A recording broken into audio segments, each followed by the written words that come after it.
Hi, I'm Lori Grunin, Senior Editor with CNET, and this is the Sony CyberShot DXC-HX1. The HX1 is an interesting camera. It's a 20x megazoom that uses Sony's higher-end G-series lenses and a 9-megapixel CMOS sensor using its Exmor on-chip noise reduction technology. It has a lovely, large 3-inch tiltable LCD, which makes it really easy to get overhead shots or to shoot from the hip. It's also relatively compact, although as you can tell, because the lens sticks out in the large grip, it's not really pocketable. The HX1 has the distinction of being one of the fastest megazoom cameras we've ever tested. For instance, one of those speed features is a 10 frame per second capture mode.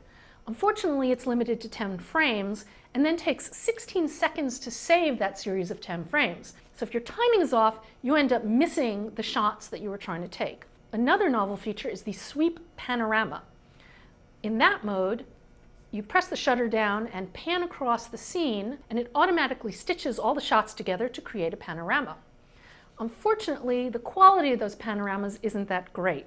They tend to be low resolution because they're constrained to the 1080 pixel vertical height, but they don't really print very well and they don't look really good if you look too closely.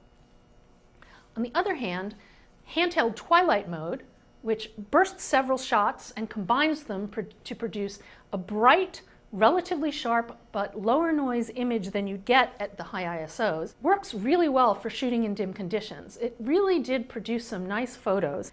Unfortunately, overall, the image quality in this camera is just not very good. It looks overprocessed and smeary, and although I managed to get some sharp photos, those tend to be in macro mode rather than your standard shots.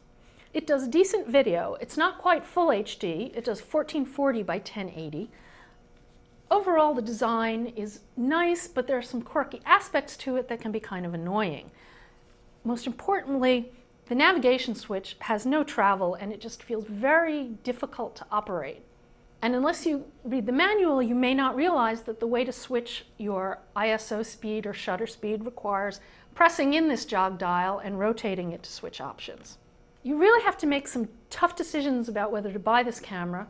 It's got some very nice features, but the image quality is a big trade-off to make. I'm Lori Grunin, and this is the Sony CyberShot DXC-HX1. Hi, I'm Molly Wood, host of The Buzz Report, the show about the tech news that everybody's talking about. See it every Friday in high def at cnet.com/buzzreport.